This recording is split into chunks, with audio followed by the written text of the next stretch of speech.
Hello, everyone. We're here again for another episode of the Brockton Bay Chronicles. Yes, we're back. My name's Keith, here as always with my good buddy Andy. He's been dying to resume his first time reading of Worm, eager to revisit the sleepy little hamlet of Brockton Bay, an idyllic little town where things never ever go wrong. Hey, dude, how you doing today? I'm doing pretty good. Just got back from a beach vacation where I wished I had a little parahuman help to make the clouds go away because not near as sunny as we had hoped. But anyway, yeah, very happy to be back here and happy to not be in Brockton Bay. All sarcasm aside. Sure.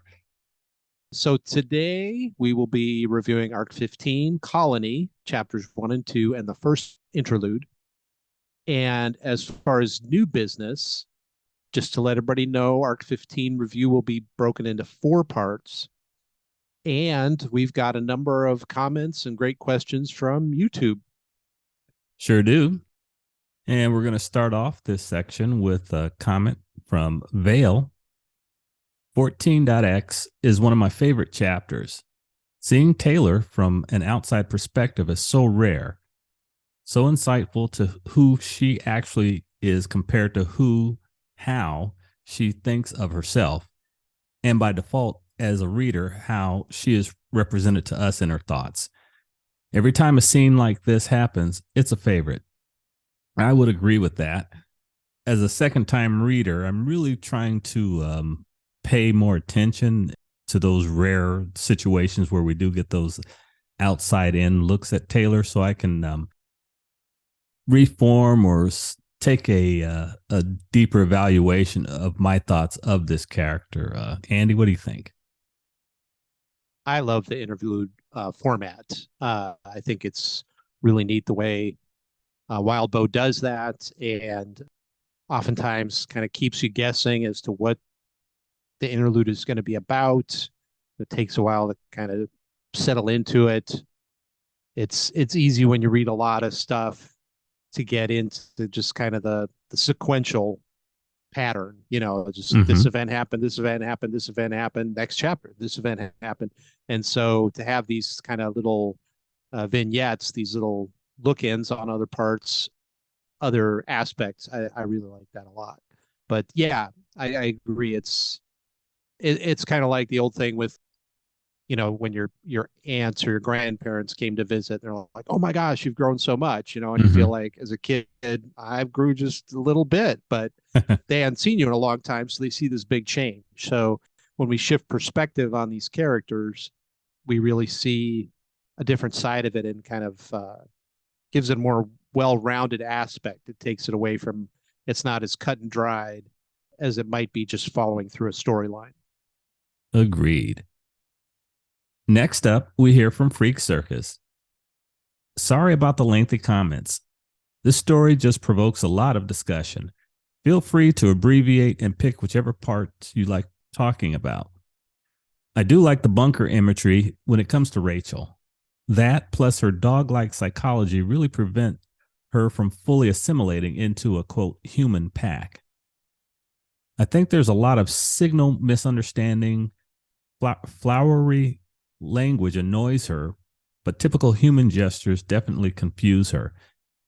It's sort of like when a cat and a dog interact, misreading each other's signal. Loved the questions segment regarding some of the points. I don't think it's a spoiler since it's mentioned in Tattletale's interlude. Her power says Leviathan never was human. While Tattletale is primarily a thinker, I think one could assign her a stranger class. Her super intuition certainly aids with infiltration. I think I mentioned before, but Amy cannot use her power on herself. Well, not directly, at least. The most powerful man in the world is definitely amongst the best things this story has to offer, and I look forward to you guys getting there. Freak Circus gave us a lot to unpack there, and starting with the last statement he made, Freak Circus made, already know that I'm looking forward to us getting to that most powerful man in the world interlude. But do you have anything to add to his thoughts?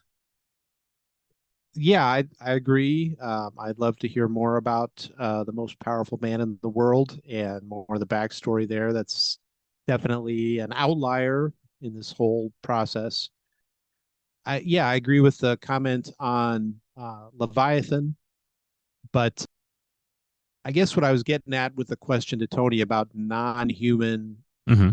or a pair of non-humans was not so much recognizing that the Endbringers were probably that, but that maybe they were something else. And maybe there was something kind of in between, if you will.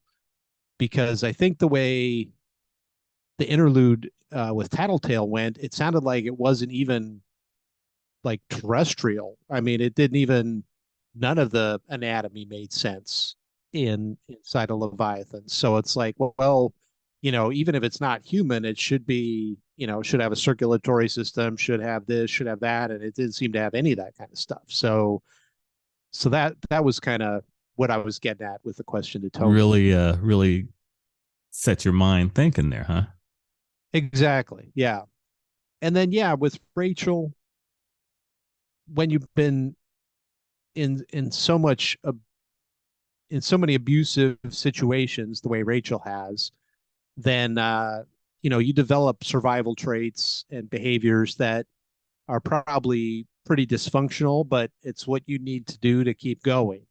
And if that means, assuming the worst of any interaction or, assuming that there's always going to be a quid pro quo, that nobody does anything out of the goodness of their heart, nobody has a good heart, then that's what you assume just to survive. So, but yeah, it definitely makes her pretty oblivious to stuff and hard to get along with because yeah, you've got to figure out, all right, well, if I did this to a normal person, they would take it this way, but Rachel's going to take it how? Then you got to Right. think about it. So Yeah.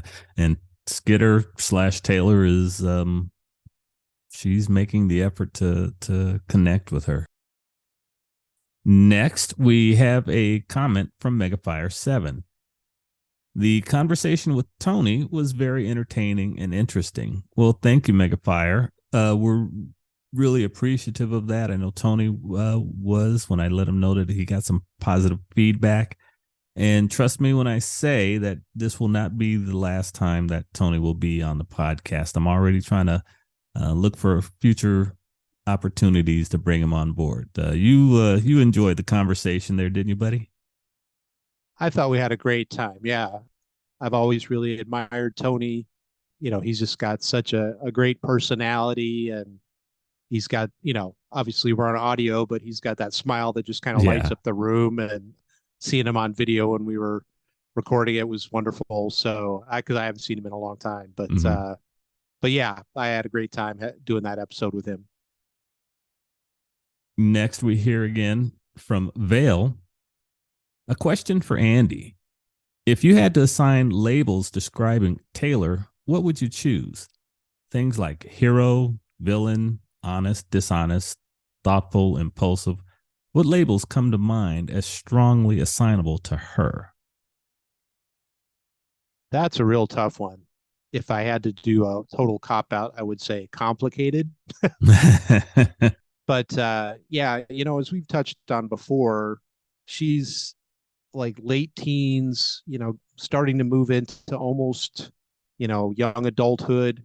That's just such a chaotic time in people's lives typically, where they're trying to figure out for themselves kind of what they think of themselves as, what their labels are. Mm-hmm. And we've seen it progress from her wanting to be possibly part of the protectorate in some way to, okay, I'll kind of be a villain, but not that villainous. And then, okay, well, I guess I'll step over that line I drew in the stand and then draw another line. Yeah. And so I guess if I had to give her labels, I would say adaptable. She's very good at and analytical. She's very good at trying to get a handle on a situation and then do what needs to be done, utilize what resources she has available. I would say perseverant. She just never quits. Mm-hmm. no matter how bad the odds are. Like with Gru being stapled to the inside of a freezer. Yeah, I guess that's a good example. And maybe resilient, similar to adaptable, but just able to cope with a lot of different things and try to assimilate them or bring them into her worldview, her view of herself, integrate them into what's going on. To interrupt you for a second, you mentioned resilient. Could some of that resilience have developed during her time being bullied in school? Oh, for sure. Yeah. And the adaptability and the kind of perseverance all come, are impacted by that, but also impacted by having to cope with the death of her mom. Oh, yes. Oh, the ultimate. Yeah. Yeah. So she's as we've touched on before, the character of a person is always kind of tested in the fire, if you will, Mm-hmm. in the crisis situations. And her character has continued to grow and mature, but it's really hard to classify her as hero or villain. I mean, she's kind of a heroic villain, if you will. Yeah. She's always coming to people's aids. She's trying to help out folks that are around her. Even when people turn their back on her, she's trying to help them out. Mm-hmm. She goes in against huge odds. As far as honest or dishonest, I would say honest, but you know, I'm it's kind of gonna like, I'm gonna okay. All right. I mean, it's your question. It's a question to you, but I'm going to remind you of her relationship with her father when it comes to honesty. mm, I gotta yeah, throw that in there. no, you make a great point.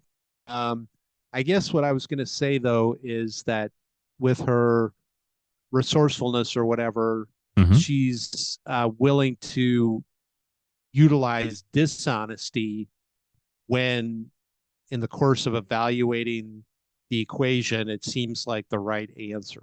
Okay. So, kind of like the federal government is asked about stuff about spies in the field, they need to not share that information because it puts people at risk. So, technically, they're being dishonest because they do know the answer to the question, Right.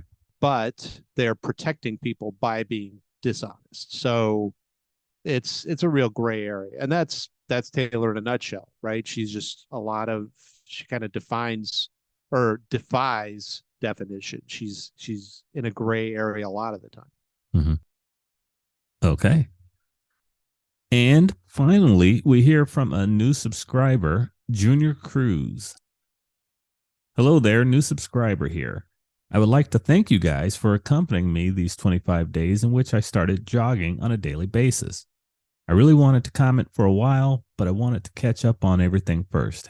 Having said all that, I'm going with a few things. First, I really liked Tony's participation in the podcast. It was so much fun to hear him trying to say things without spoiling anything. I also had fun trying to catch the references to characters that he did indirectly, like the parahuman who is not human. I liked the versus section, although I was supporting Worm all throughout the section. The truth is that I have not seen Heroes, so I don't know how valid my opinion is about that. And just for me to interject here at this particular moment, I do recommend going and watching the first season of Heroes. Andy can speak to whether or not he thinks it's worth going on after that, but I really found the first season of Heroes enjoyable. But back to the comment. So to finish, I don't know if it's wise to ask questions from Arc 15, so I'll do some from Arc 14 or less. For Andy, which capes do you think are or were buyers of Cauldron, as was the case with Battery? For Keith, during the rereading, opinions about Taylor tend to change for the majority for better or worse. You don't have to give details, but so far, what is your case? And then the last question, to avoid dragging this out, This one is for both of you. So far, what do you think is the most convenient power to have in real life? And would you go through a trigger event to get it? So let's you and I back up a little bit in this there, Andy. First question to you, I guess. Which capes do you think were buyers of Cauldron's magic elixir? Do you want to give any thoughts, any suppositions? That's a tough one. Just kind of spitballing, I guess. Yeah, I don't know. This one kind of caught me off guard because there were definitely the kind of failed experiments, if you will, that had the tattoo on them. The case That 53s. yeah, that showed the fact that there was some experimenting going on, and it took some time to get things dialed in, get the spreadsheet built, if you will, that they talked about with battery. But yeah, Still too not enough information. Still a little early for you to make that leap. well, I no, yeah, it's just I've never analyzed it from this aspect. So if you Mm-hmm. think of battery, it's somebody who was kind of had that revenge aspect of it. So I would have to go through the different characters and say, well, which ones seem to have a motivation to do something as opposed to like a trauma, Yeah. and then try to tease that out. So, and a lot of them we don't have much backstory on. So it's kind of about, what, how passionate were they about things? Yeah. So I don't know, maybe some of the merchants, maybe somebody who was already kind of into drugs was like, hey, I'll try another one. What the heck? See what happens. Maybe some of the chosen or that kind of group. Mm-hmm. I don't know. Yeah, I don't have any definite choices. Okay. Fair enough. As far as the my opinions on Taylor during this second read, this was another really good question. I tried to give it some serious thought, and I think at this point my opinion has not changed from my opinion in my first time through. Um, Again, trying to pull back how I was feeling about the character, over a year ago at this point, and I think I got a handle on what my thought, what my thinking about Taylor Hebert was at that moment. I'm pretty sure I can honestly say I'm still no worse, no better opinion. I'm still kind of neutral on where I think of her now versus what I did that first time through. And then this final question about useful powers and would you go through a trigger event to get it? So I'm going to say that flight would be cool to have. And no, I would not go through a trigger event to get it. Andy? Well, I really like the thinker powers and being able to Dude, analyze. you've got one of the biggest brains I know. Come on, don't be greedy. Well, and I maybe that's why it's appealing, I guess. Yeah, I'm not You surprised. you think of like athletes, and they're the folks that just have otherworldly type ability, Sure. and the rest of us look at that and think, wow, that'd be pretty cool, even if we're decent athletes. It's just like, man, that'd be so nice to have. But again, kind of coming from an athletic background, I'm definitely old school, and so I would not go through a trigger event to get a thinker extra powers, Mm-hmm. because it would feel like cheating to me. Just like performance enhancing drugs for athletics. I totally get why people do it. I mean, that's their job, and we all do things. We get training. We do whatever we can to be better at our jobs, but as long as it's supposed to not be okay to do it, then it's not okay to do it in my book. But I'm, like I said, old school from listening to my dad saying, "Why are these guys wearing batting gloves? When I was that age, I just, and so that's my background." All right, I hear you. Cool deal. Thanks everyone for the questions and comments. As always, they are much appreciated. So, with those being done, we'll move on to our review. And we're starting off Arc 15, Chapter 1. And I want to come out, start right off the bat and say, that was kind of mean of Wildbow to mess with my head with this opening. I'm reading these first couple of lines and I'm thinking, my God, what did Skitter do to piss bitch off and have her sending Bentley at her like that? And then it's like, oh, as I got further into it, oh, okay, well, we're doing some demolition work right there. Did you get that sense or what? I was definitely taken off guard by that opening. Yeah, and it's just another great tool that Wildbow has used to keep his readers a little bit off balance. But yeah, I was just like, all right, so yeah, exactly. Yeah, what did Taylor look at Rachel cross-eyed again, and now mm-hmm. she's about to get her arm bit off or what? So I thought maybe they were testing out capabilities of a costume or something, but I just didn't know what was going on. Right. But then I'm like, oh, they're hoping it'll pull down what it's chained to. Got it. Okay. And I like that statement. Skitter's watching how Bitch and Bentley are interacting, and she's like, he's just a dog beneath that 3,000-ish pounds of muscle and exterior of tangled muscle and bone. He's still just a dopey dog who adores his master. Good statement for Wildbow to put in there to remind us that these are just dogs. They're lovable. They adore their master. She adores them, and in the right circumstance, if you can look past all that weirdness about their appearance, they're still just lovable mutts.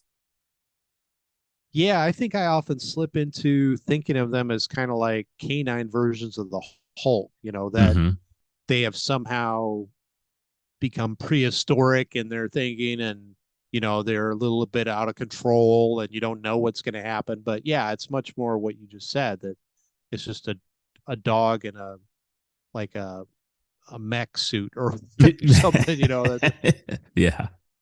So what's going on here is we're doing some demolition. Skitter has people in her area organized. They're trying to begin some cleanup from the destruction left over from the Leviathan attack and from when the Slaughterhouse 9 was in town. And she's getting everybody organized. They're cleaning everything up. And Bitch had arrived a little bit early for a meeting that the team had called. As they get the people together, Bitch and Skitter and Bitch's minions begin to head back to her lair. Bitch takes Bentley over to an area on the beach to let him begin shedding his excess flesh, and this gives Skitter a chance to interact with Bitch's minions. We meet Biter, Barker, and a couple of non-powered people who are helping Bitch. And these are individuals that Coyle had given over to Bitch to help her run her kennels. What were your impressions of this motley crew?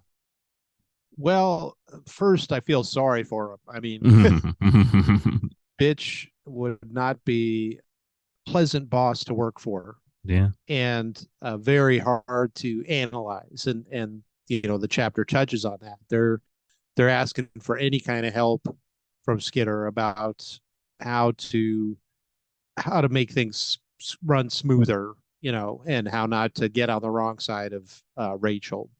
And so that's an interesting interaction. But then, yeah, I really like the way Skitter deals with Biter. Again, it shows that, I mean, you could kind of see it as like a villain type move, where she really, really takes him down. But it's more of, all right, this is the environment that I'm in. I've got to I've got to show superiority here. Is it And this is Wildbow, how to phrase this? This is Wildbow helping us see where Skitter is in her development as a villain. On the one hand, if you're on the outside looking in, yeah, this is an intimidation move, but yet us being inside her head, we get to see her thought process as far as, oh, I can't show weakness here. I got to put this guy down and establish my control over the situation. exactly. It's all calculated. There doesn't seem to be any malice in it particularly. She's not enjoying inflicting pain or dominating the situation. It's just, in order to maintain what I want to maintain, this is what has to be done. So, but at the beginning, she would have a lot of remorse about having to do things like this. And we don't Yes. really see any remorse in this situation.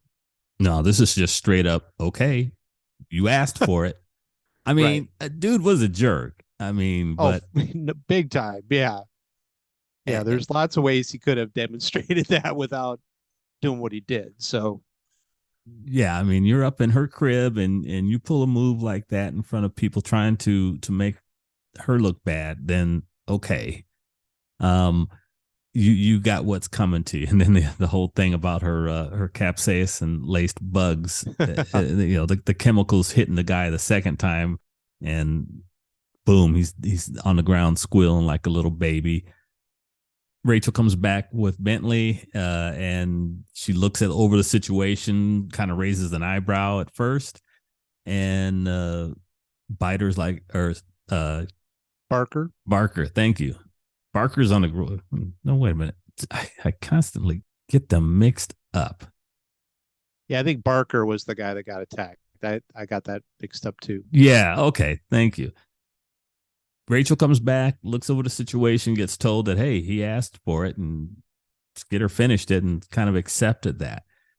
Meanwhile, while Bitch was away, as you alluded to, the four of her henchmen kind of asking, hey, give us a hand on how to deal with her. She does give them some pretty good advice, and this comes from however many months of dealing with Rachel. And the one young lady seems to take it to heart when it comes to making a request about getting one of her dogs to care for. Yeah, that was very encouraging to see that the people, at least that one hench person, really wanted to know and followed through on what information she'd been provided. So, and Rachel said, "All right, well, you can have a dog then." Once she knew, but then she did, throw in a typical bitch comment of, "Oh, and screw it up and you're dead." Yeah. So, oh, thanks for that vote of confidence. Would you expect anything less from her, though? I mean, if I see him in a cage, if I see him back at a kennel, well, you're gonna wish you were never born. Right. So, but yeah, it's good to see, and I thought Skitter did a good job of kind of walking the fine line between trying to help folks out, but not, talk behind Bitch's back, because that would have just, lit a whole another pile of poo. So yeah, she handled it very well, realizing these are her quote unquote property, as it were, and did not want to step on toes. And yeah, she gave them some advice without seeming to disrespect Rachel. And I was happy that the young lady took it to heart and was able to earn a gift in the way of, I can't really call him a gift, but being given an opportunity to take care of one of the dogs. That worked out really cool. Skitter takes the opportunity to get some alone time with Bitch, takes her upstairs and shows her new costume or jacket that she'd made for her. Having been nearby the area while they were doing the repairs and they were having a little bit of downtime, she was able to stand up her villain costume spider silk construction company.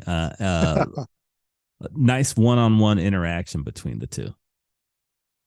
Definitely. Yeah. It's I'm trying to come up with something clever and I can't come up with anything, but yeah, it's kind of the walk down the catwalk here with the different costumes for everybody, but starting with Bitch on one, and it's pretty neat to see that things are coming together. And Taylor really tried to go with what she knew about Bitch and try to come up with some nice little accessories Right. to go with the outfit. And in typical Bitch fashion, it's like, all right, well, she didn't bite my head off, so I guess she likes it. That's a win. I mean, yay. Right. Eh, do you feel that really you can sense Rachel's confusion at the moment? I mean, she's being given something with no strings attached. She's understandably looking for the catch because nothing was ever given to her without a catch. And she's like, okay, what do you want? Taylor's like, nothing. This is just me trying to be a good teammate and ending it in the best possible way. Look, wear it, don't wear it. It doesn't matter. Either way. Hmm. It's tough with Rachel. It's like I said, she's gone through so much stuff. She's so broken in some ways. And yeah, as a teammate, you want to help everybody out and make your team as strong as possible, but you don't want to pull back a stump when you offer a present. So Sure. it's a challenge, but yeah, I think Skitter does a great job, as you said, just kind of leaving it all up to Rachel, leaving it up to Bitch what she wants to do with it. Right. And Bitch grudgingly accepts it, and I'm sure is still thinking, oh, but she's going to ask me for something later, and then you know I'm sure something will come up, and Skitter will ask for something. She's, oh, this is because you gave me that stuff, isn't it? And yeah, we as readers are inside Rachel's head enough to understand that that's her thought. She's waiting for the other shoe to drop, and at For least for sure. the time being, there doesn't appear to be one. The Right. rest of the Undersiders arrive, and Skitter gives each of them their cool spider silk costumes. Gosh, this would be. I need a visual of how Gru's costume looks now with the mask and all that and his darkness. I wonder if anybody's got an image of that out there. That would be cool to see. The team sits down and discusses how they're going to deal with the coil situation. Delicate negotiations, to say the least. Right. It's become apparent that Coyle's got his own agenda, and the Undersiders are only part of that agenda as long as they're, kind of staying Useful. in line. Yeah. And so, yeah, they've got to decide, and they're definitely feeling a little bit full of themselves. I mean, and rightfully so. They just took on the nine, and Mm-hmm. you know, and handled themselves really well. And so it's like, all right, well, yeah, this has been fun, but we don't like some of the stuff. Now, I really liked Regent's response. That he's like, well, according to Dinah, we're all going to die in a couple of years anyway, so why not? Sure, let's do whatever. I don't care. That also is kind of a scary response, though, in the sense that if he decides later on that something else might be more fun, a different direction, then Mm-hmm. how much can they trust him? So I kind of put it in the back of my head that we'll see what if he sticks with things or sticks it out, or if he's going to be just devil may care because the world burns tomorrow. So I don't care if you're all mad at me or not. Yeah, it was a good tool. Having him not necessarily be devil's advocate. What's this one? When they're discussing it, this one section, Alex says, "What are you guys freaking out about? Because I'm calling you on your willful blindness." And he was right. He was Mm, like, "Hey, the world is gonna end. This Dinah kid said so. So I'm not gonna lose any sleep over it. I'll go along, but at least be straight with yourself about the situation. Good point. And then the last person that Skitter went into this figuring, Brian was aware of her feelings. She and Tattletale had discussed the situation at length. She kind of figured that Imp would tend to side with whatever Tattletale and Brian would decide. It was really up to Regent and to Rachel. And the last Rachel was the last person she addressed, and Rachel's response was, yeah, Coyle said I'd be left alone. That was a lie. And if he thinks I owe him any allegiance, well, he's got another thing coming. So, I'm down with this. And to which Taylor responded with a heartfelt thank you. We all know it was genuine and emotion filled, but I imagine that part of that aspect went past Rachel, but that's, how the situation is. Yeah. Rachel's going to miss it pretty much 90% of the time. But yeah, it's an expected response. She does feel slighted by just about everybody, so it feels very little allegiance to anyone. Mm-hmm. It's not going to be an easy fight. As we're winding down this particular chapter, Tattletale lays out the situation. I guess the mayoral election's coming up. If the city gets condemned, there was debate about whether or not Coyle, it would make sense for him to just pack up and leave, and who he would take with him. Would he take Tattletale? She thinks probably not. And Brian's like, hey, he doesn't need you as an enemy.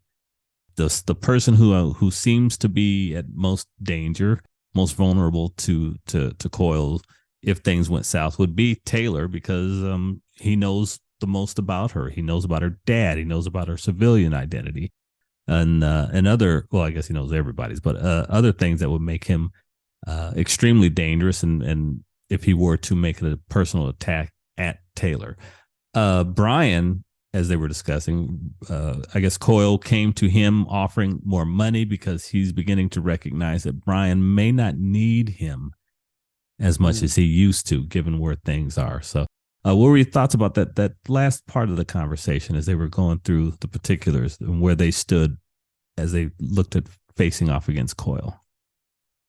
Well, yeah, a lot of the power dynamics have changed. Gru has these new powers from the second trigger event. Right. And Regent has shown that he's not just somebody who can cause people to trip and stumble or misfire or whatever. And, now that the cover's been pulled away and they know more of what Coyle's doing and how he's involved with other groups, he's I'm sure as a master strategist seeing that it's not just kind of a blind followers anymore. It's right. Or just paid henchmen. It's a legitimate force, parahuman force in the city, and they could probably do what they're doing now without much of his help if they really wanted to. So he's got to be, I'm sure the wheels are turning for him as well, which is the scary part. The one thing is that he doesn't have his ace in the hole with Dinah out of commission. So if you're going to try to cross him, now's the time to do it. But yeah, it's risky business for sure.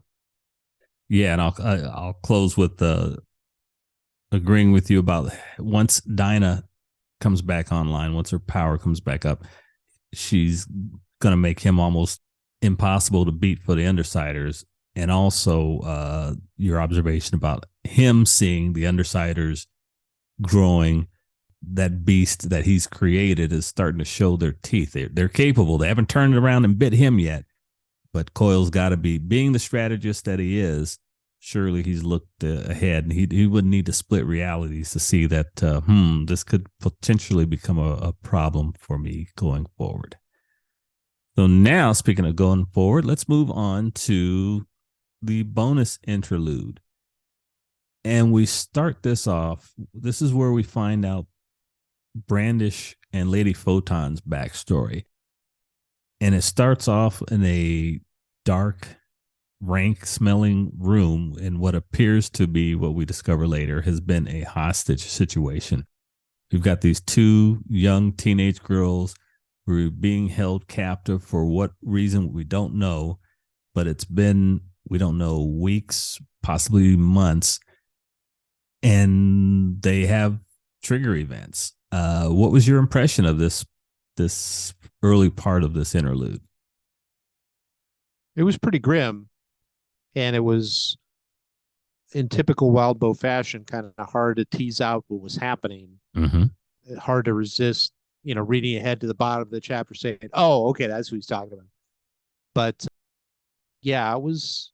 I part of me almost got the impression that like they were trying to induce a trigger event, but as I thought about that, it's like, well, that I mean, that's an awful dangerous thing to try to make happen. So that probably wasn't it. Mm-hmm. But yeah, then like you said, you start to question, well, why? I mean, as we see in the news today, there doesn't have to be a reason why. There's all sorts of people off their rocker out there that are going to do whatever twisted Right. thing they're going to do. So it could be just a garden variety creepo thing. But goodness, they got what they had coming to them, as you said earlier, but with a double dose with both of the young girls who were starved and barely able to stand up, still having trigger events, and then taking it all out on their captors. So Does this, and I hope this is not a dumb question, this interlude engage in some non-linear storytelling? yeah, I would say so, Okay. because it's going back and forth and kind of side to side, if you will. You've got Carol in the past thinking about her trigger event, and then Carol in the future or in the present. Right. But then also kind of the side story of Marquis and Amy, or Panacea, Right. getting looped into that. So, it was I was watching a show just the other day where people are walking into a courtroom, and you see some folks sitting on a bench, and it takes a while, but then you realize this is the lawyer having a flashback to kind of what made her want to be a lawyer. And then as the show unfolds, you realize, oh, and this other person was also in that part of the story too. And so Mm-hmm. it's a cool thing. I like that style where, because it kind of keeps you on your toes. It's something that's a little wrinkle that keeps it even more interesting than it is. Yeah, I think back to I mean, you get plenty of that in Tarantino movies, or Oh, um goodness. Yeah. yeah, or like Highlander even, but I mean, even there it's a little easier to see because we're talking about jumping back and forth hundreds of years. And so one minute you're in a parking lot in New York City, and the next you're back in the Scottish Highlands and stuff. So that kind of storytelling, it messes with my head sometimes, and I have to think about things really hard, which is why I wanted to see if that's what we were seeing here. So in the present, Carol, she's going through it. She has no idea where Glory Girl is. We find her in the present in the law offices, and she's meeting with one of her friends, one of her colleagues there, and they're discussing what happened when Bonesaw came to visit the apartment, their home, and Amy was forced to fight to kill one of her creations and heal her adopted father. The one aspect I was kind of surprised, and obviously as a parent, you feel super strongly about your kids, but there didn't seem to be much happiness or satisfaction that the husband got healed. Mm-hmm. It was just kind of like, oh yeah, then she finally did. It was weird, but she did it. It's like, wait, you were feeding him and now he's healed. Shouldn't you be like, I mean, shouldn't that balance things a little bit? And so I was kind of surprised at that. And especially as the interlude highlighted it again, that Carol was not all that into adopting Amy anyway, Right. and or having kids at all. And so I thought that was a little strange. Maybe I'm missing something in their their relationship as husband and wife was kind of strained. I don't know, but I think so. I'm attributing this to the PTSD and maybe even a little Stockholm syndrome, I guess. I'm no psychologist. That her relationships with Mark and her sister and ultimately Amy has been tainted, colored by her psychological trauma that she suffered during their kidnapping. Is that fair to say? that seems like a great analysis. Yeah, I totally overlooked that. So yeah, as you said, Carol, pardon me, her sister comes to the offices. It's late at night.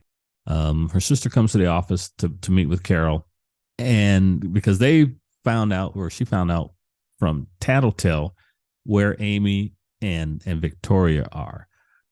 Yeah, the sisters really went through a trauma. Did you like the description of how they triggered and her trigger vision? That was pretty cool. Yeah, we touched on trigger visions a little bit during the last summary. Why don't you dive into that a little bit? Yeah, I was again with Wildbow.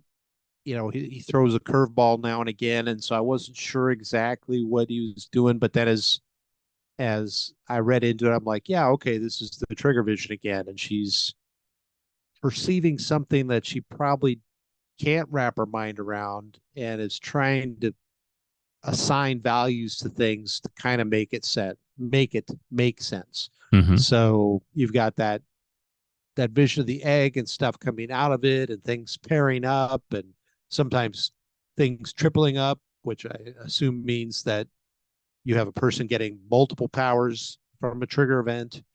And then kind of the double vision or the overlapping thing kind of representing, all right, well, it's a multiverse, so things are maybe happening a little differently in different places.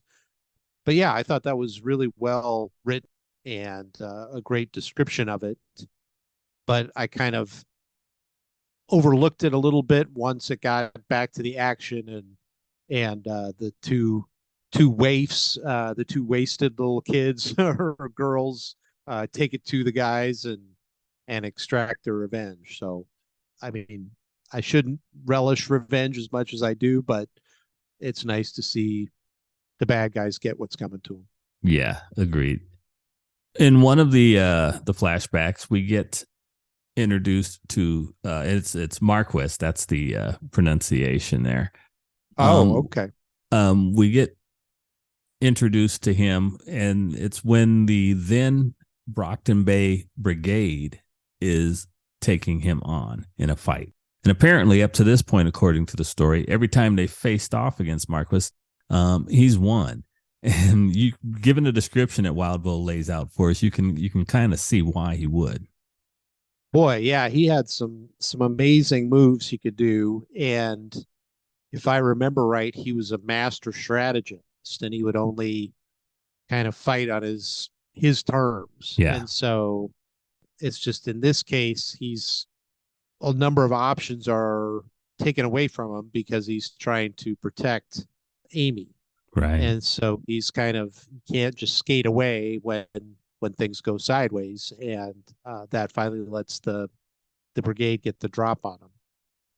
But yeah, he was a devastating opponent for sure. Yeah, and he kind of one of these smooth talking villains, and yeah, highly intelligent and refined and quick with a quip, and that really kind of that triggered Brandish. She despised this guy.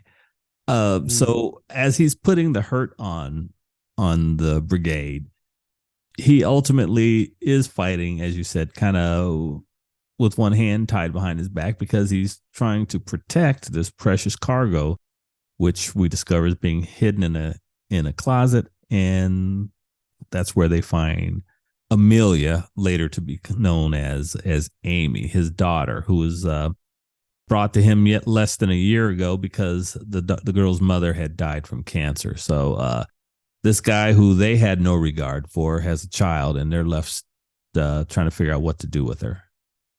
Yeah, and that's an awkward conversation to say the least, between Lady Photon and Brandish, trying to figure things out. And as I stated earlier, Brandish didn't want any kids, Right. and she's got one, and now she's looking at having two, and she's really not happy about that.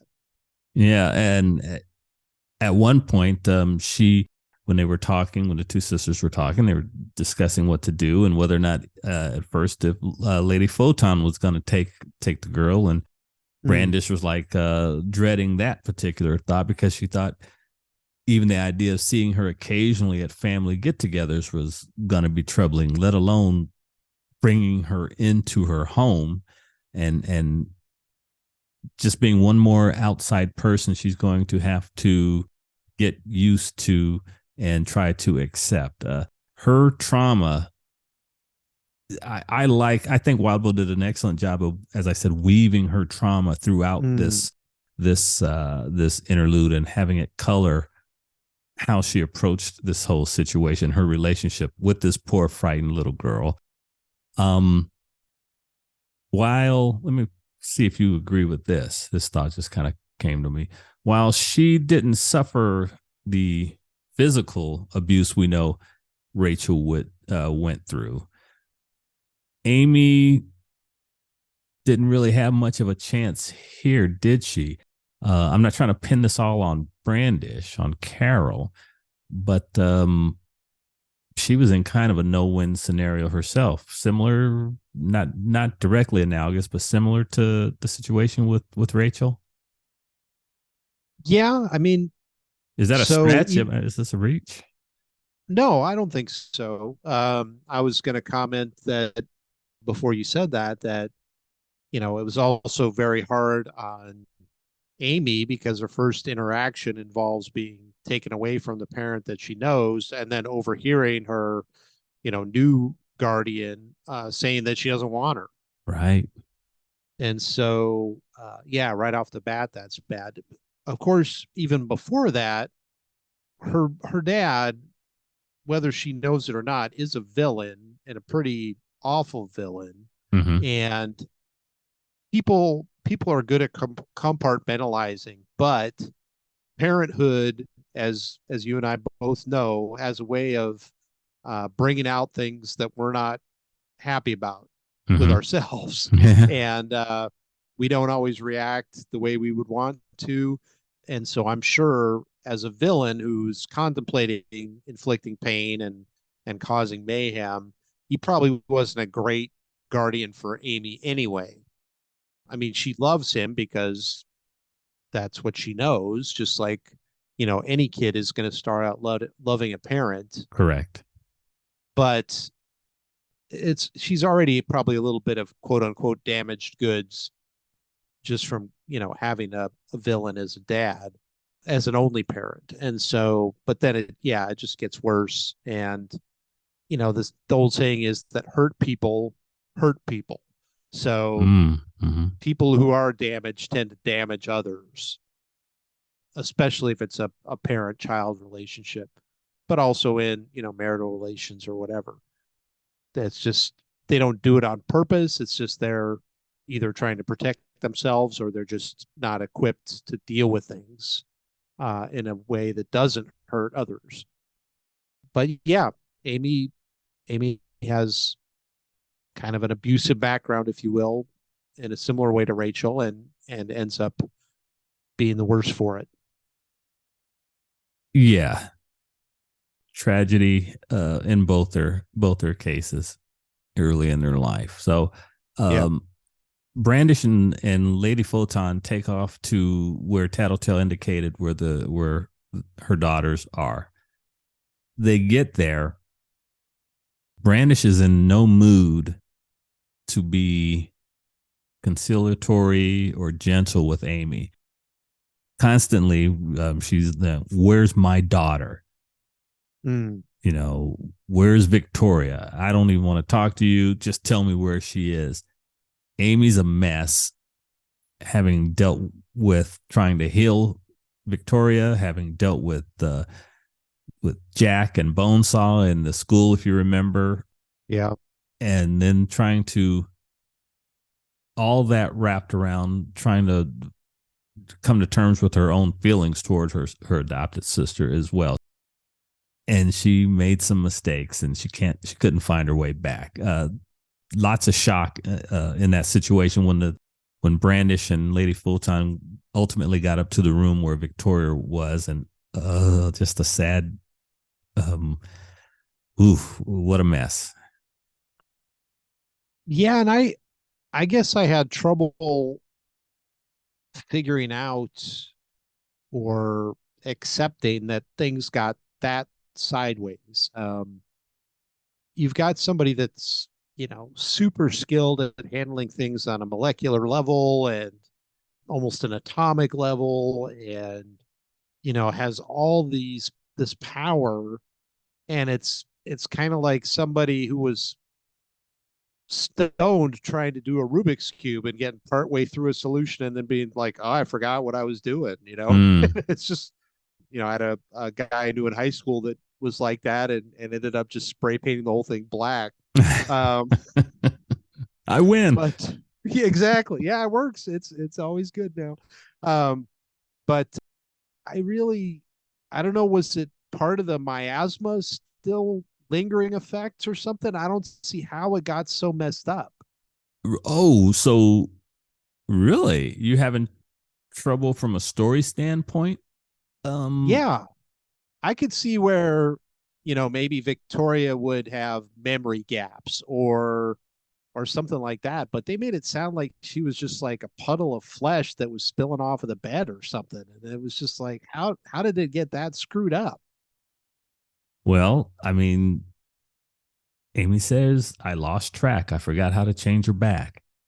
But how can that happen? Well, yeah.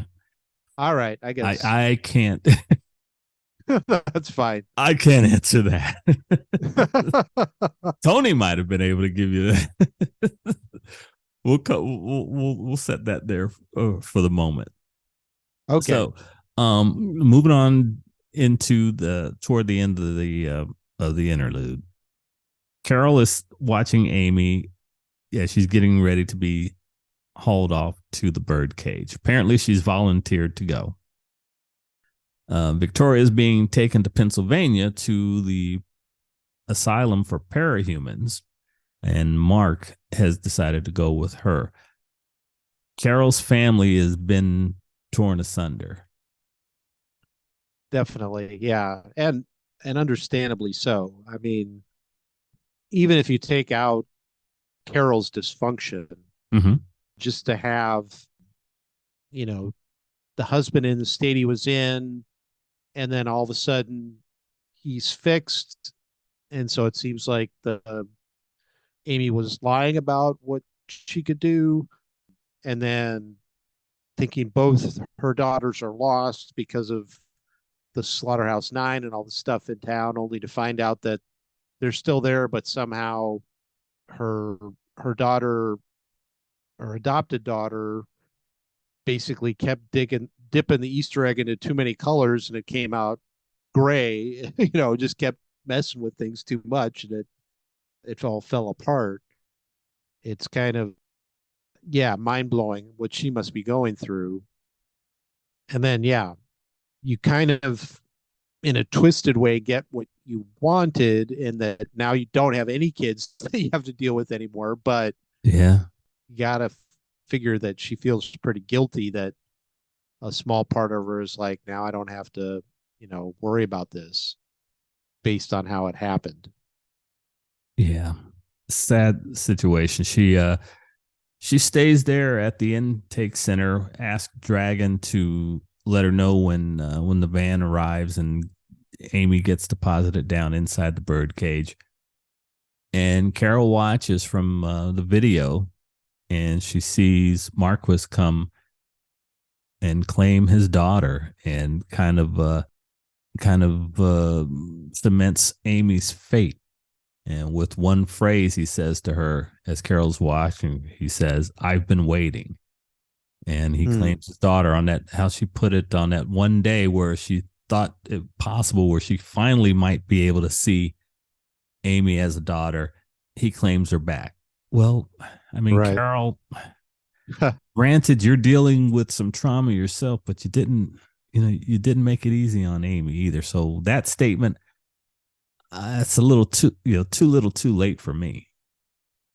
I agree. Yeah, it's one of those things where, you don't know what you've got till it's gone kind of thing. Precisely. And it's too bad, but it is what it is kind of thing. It just worked out really badly for everybody.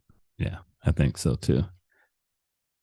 And that moves us on to chapter 2, which will be the final chapter we're going to cover for this episode. And we find several members of the Undersiders taking a casual stroll down the street heading over to Regent's territory. Yeah, they're heading over to deal with some of the white supremacists who have decided to try to make inroads into Regent's territory. He's been doing his part, as Skitter informs us. He's been doing what he can, messing with the gang leaders, puppeteering their leaders, probably getting them to say and do things that would get them in the bad graces of their minions. And along the way, the team has covers a couple of subjects. It's Skitter, Tattletale, Imp, Regent, and of course, he's got Shatterbird along with him. One of the things that I liked was while they were talking on the way was Skitter's recognition and growing appreciation for Tinkers. I like this section. Yeah, there was a couple of times where we just are reminded that these guys are just mid and older teenagers. They're still kids. And in particular, I'm thinking about how they threw shade at Leet. I like this section where they're talking. It says, "I'm getting what you're saying." Tattletale smiled. "You liked having Panacea around as a pseudo tinker, huh? The way it expanded your options." I shrugged. "Goes without saying, doesn't it? But you especially, given how you think. It's a shame that there's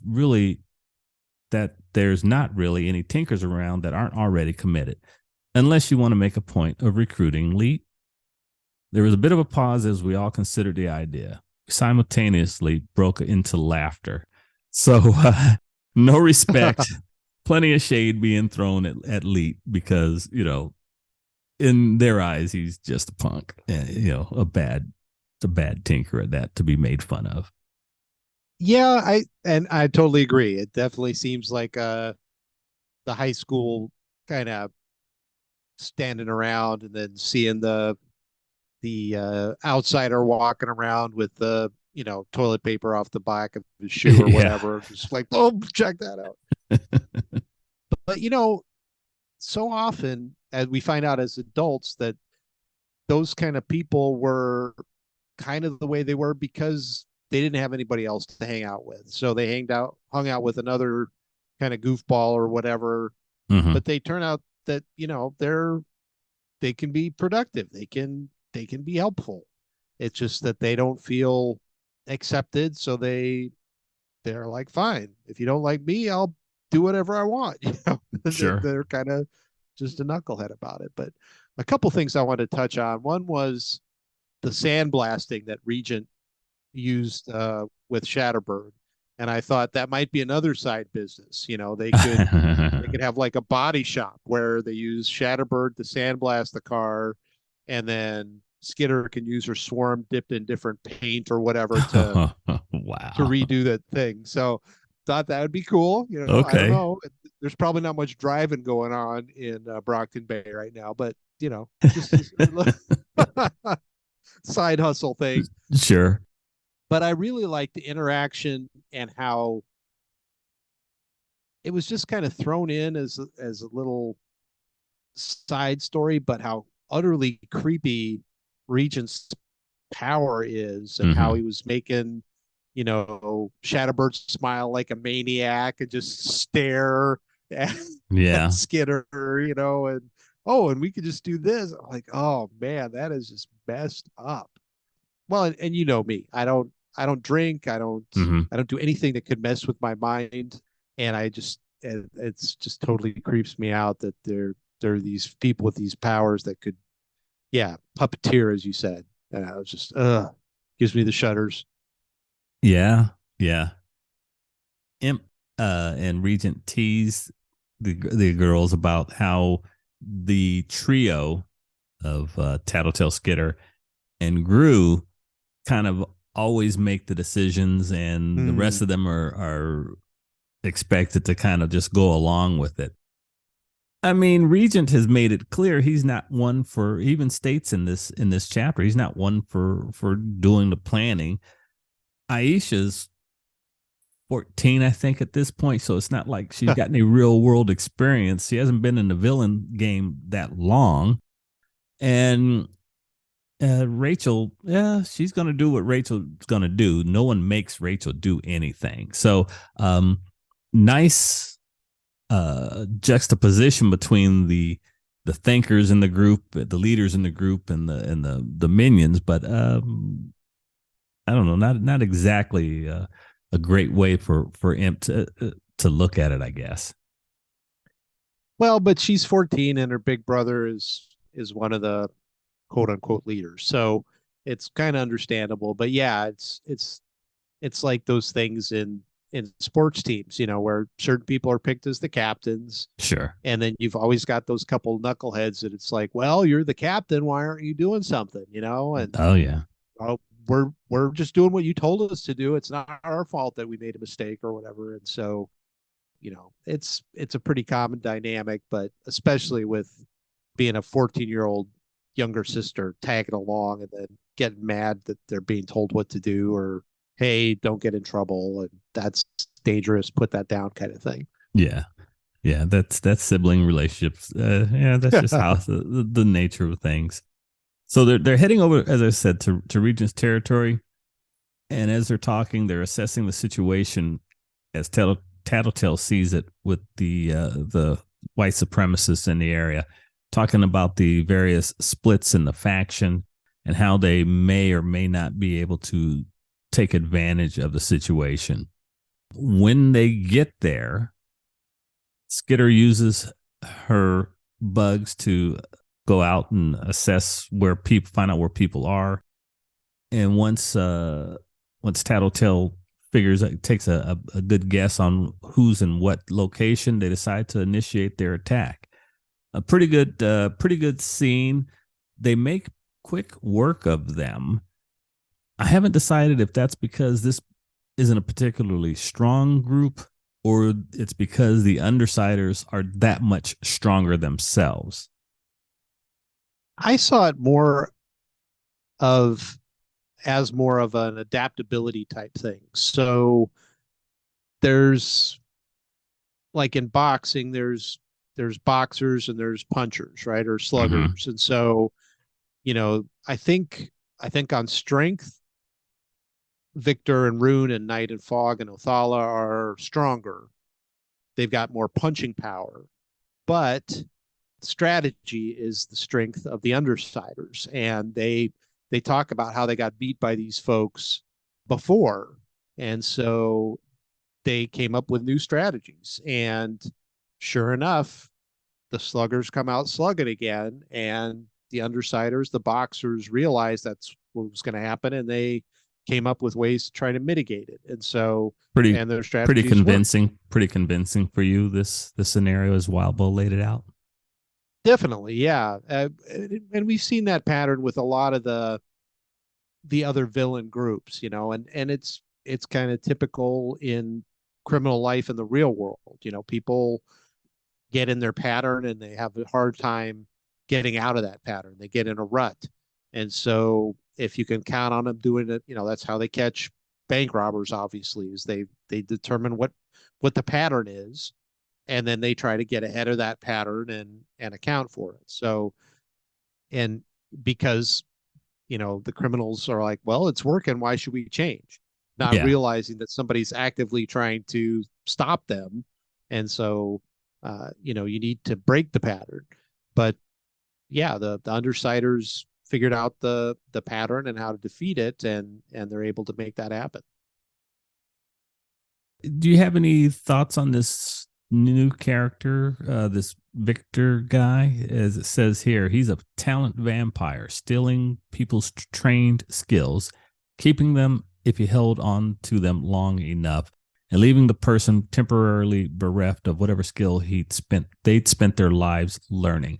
Different different kind of power, not necessarily stealing a parahuman's power like Gru was doing and borrowing, but skills from people.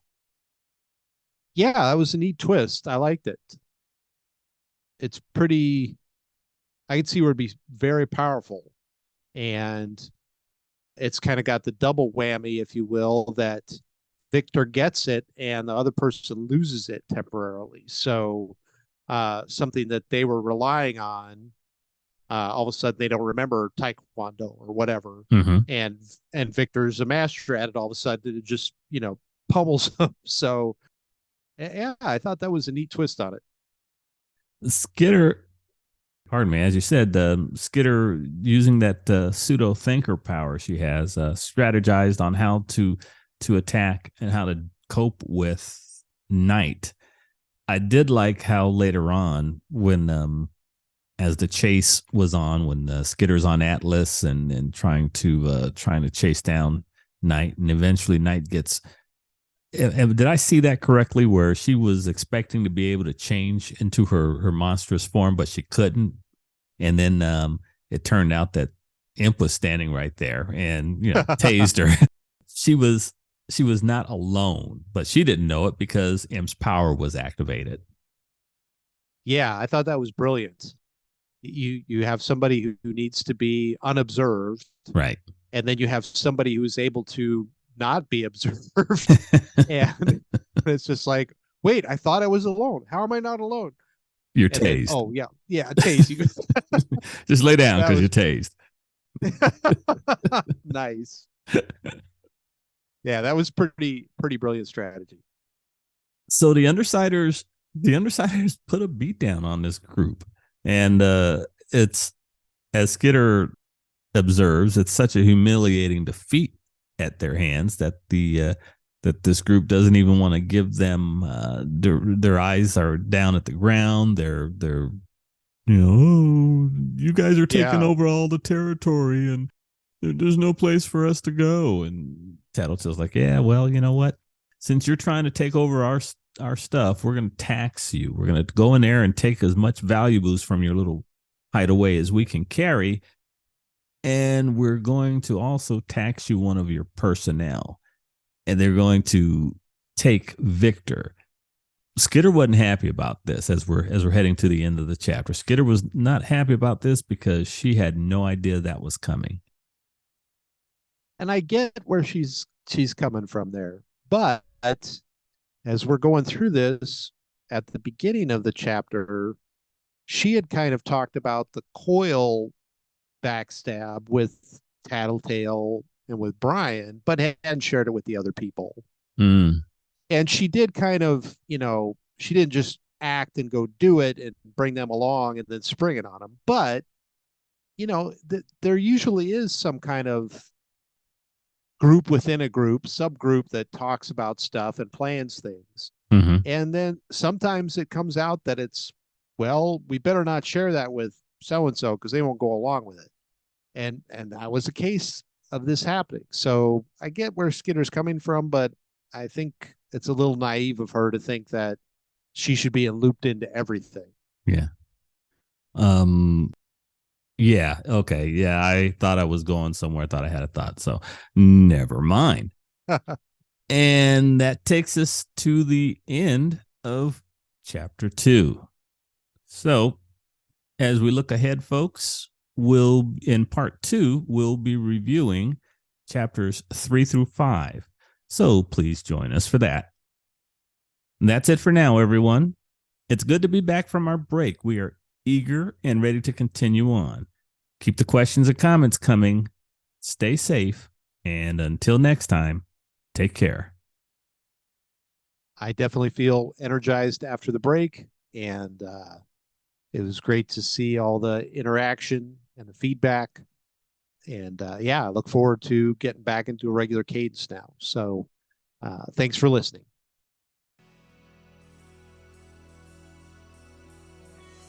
Thanks for joining us in this podcast. We hope you'll like, comment, and subscribe. If not, thanks for stopping by anyway, and we'll hope you'll return. Music is by the band YYNOT from their self-titled debut CD. You can find more in the link down below. Catch you later.